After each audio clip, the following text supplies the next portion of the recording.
Hey everyone, and welcome to another deep dive. Get ready, because today we're stepping right into the world of Peter Paul Rubens, specifically a piece called Toilet of Venus.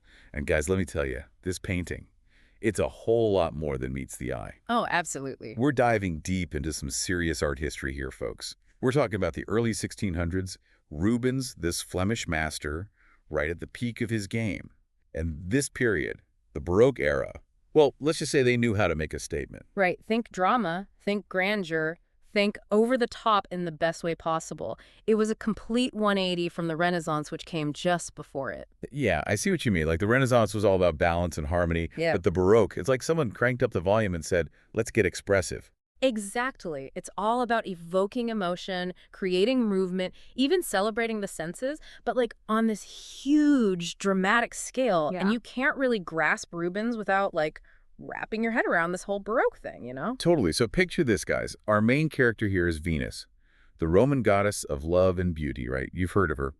But Rubens, he didn't just want to paint a pretty face. Mhm. Oh, no. He's showing us Venus in all her glory, bathed in this almost unreal, like, inner light. Every single curve, every detail just screams divine. And this is where Rubens really flexes his artistic muscles, you know?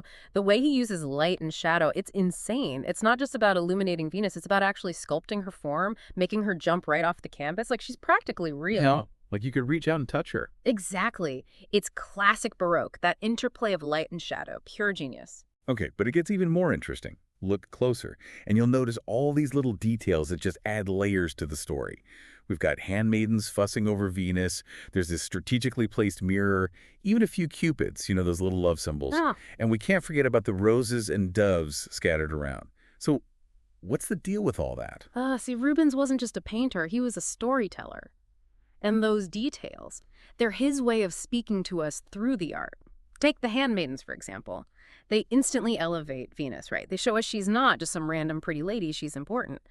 Plus, it's a nice little reminder that even goddesses had their whole beauty routine thing going on. It's like even Venus needs her glam squad. Exactly. And that mirror. Whoa, don't get me started. It's not just reflecting Venus's, like, physical beauty. It's a whole symbol of self-awareness. It makes you think about vanity, sure, but also, like, introspection. Like she's aware of how she's being seen. Exactly. Rubens is giving us a peek inside her head, not just at her looks. I love that. And the cupids, the doves, the roses, it's like classic Venus. Right. But, and this is where it gets deep, look at how he's painted them. Some art historians think their placement, especially the doves that look ready to fly away, it's like he's subtly hinting that beauty, even love, it's fleeting. It's not going to last forever, you know? Wow.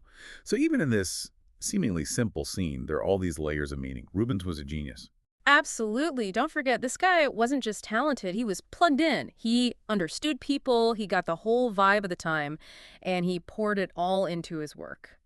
Toilet of Venus.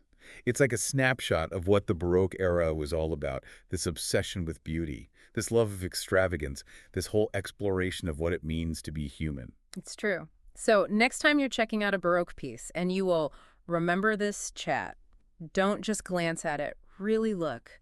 Hunt for those hidden messages. Check out how the artist used light and shadow.